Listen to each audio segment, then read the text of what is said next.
What's up, board game people? What would you do if you found yourself hunted for reasons beyond your control? Forced to live and die in the harsh wasteland of society's ruin, chasing a group and a dream that's always beyond your reach. Want to find out? I don't get any money from game creators for making my videos. The Last of Us Escape the Dark has launched on Kickstarter and already funded. The game is an atmospheric adventure set in the critically acclaimed world of Naughty Dog's The Last of Us franchise.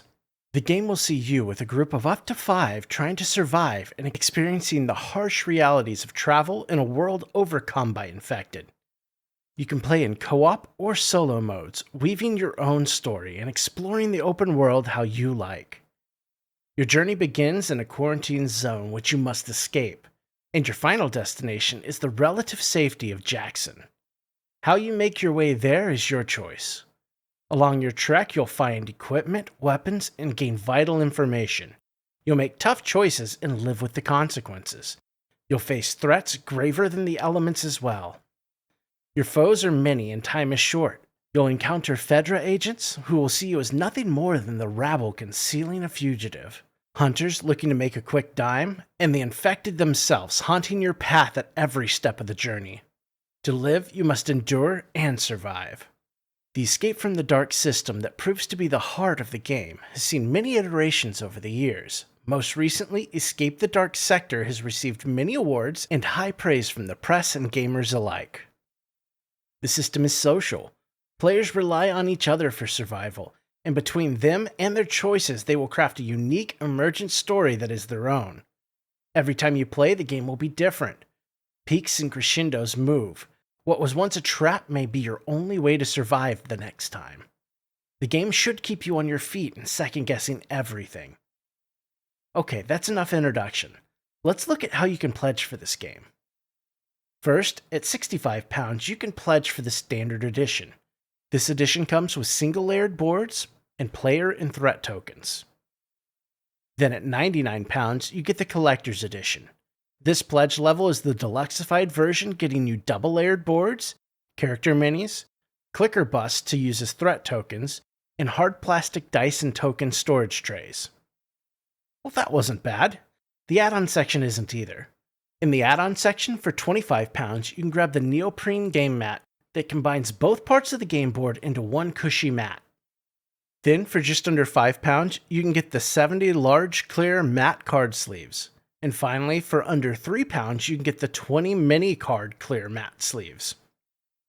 Shipping for the project is reasonable but not great.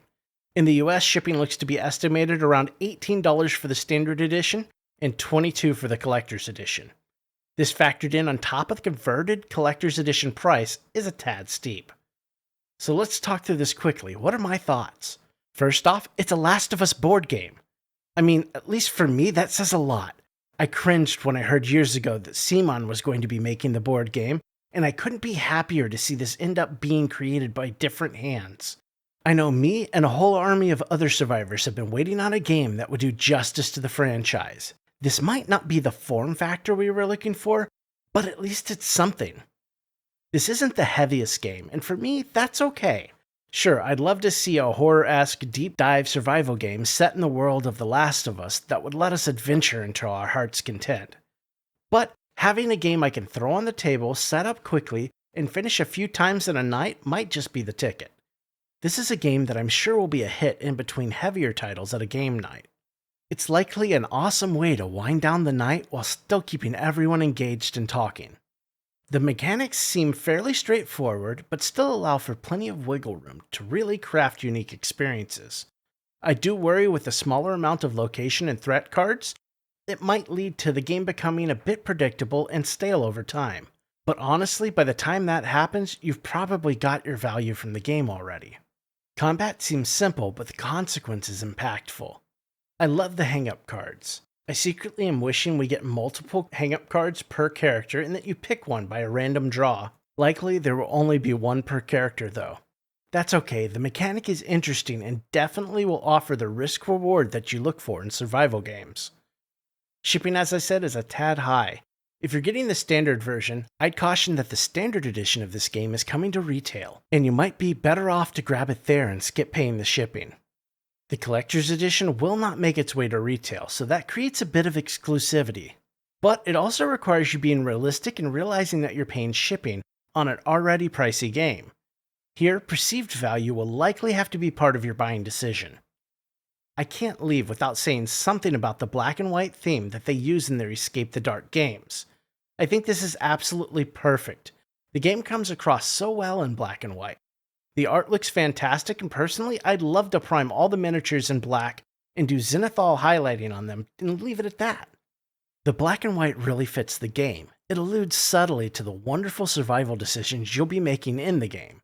The choices you make will likely very rarely be black or white. In this world, very little is. The only sure black and white elements are life and death. The card art looks nice and quickly conveys the scene and the sense of danger inherent in the game world. The card's layout could use a bit of work and perhaps a bit more theming, but as they say several times on their page, the art is not final yet. One of the biggest conversations in the comments section right now is the vocal majority's preference for the standard box art cover over the collector's edition. Thankfully, Themeborne has been responsive in the comments, and they're listening. I did like the suggestion of a slip cover so we get the best of both worlds. A spot UV or gloss treatment for the collector's edition could look wonderful as well. The busts of the clickers is a nice touch, but I would have loved a variety of creatures be represented. The character minis are just renders, so it's hard to speak to them too specifically, but the sculpts are great, the emotion is evident on the faces, and I hope all that lovely hair and details carries over to the plastic versions. Thus far, there are no stretch goals and no daily reveals for the project. They do show other characters and their minis to be reveals in the future, so at least there's something to look forward to, but I hate seeing campaigns become pledge and forget. Hopefully there's some more surprises to come, and hopefully they'll tease them soon enough.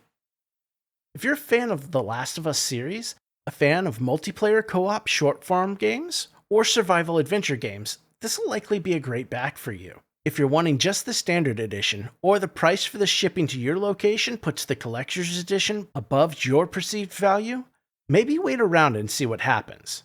I'm hoping Themeborne Games has some incentive for standard edition backers to pledge now instead of waiting for retail. I feel like there may still be much more to see here in the next 3 weeks of this campaign. I'll be keeping a close eye on it, and I'll report back with my weekly news videos. I have my month in review video coming up really soon, and more videos in the work. Please consider subscribing and leaving us a like to help our little channel grow and help build a community of like-minded gamers. Thanks to everyone watching and commenting. If you'd like to chat more, join us in our Discord linked in the video description. Thanks again, and play something risky tonight.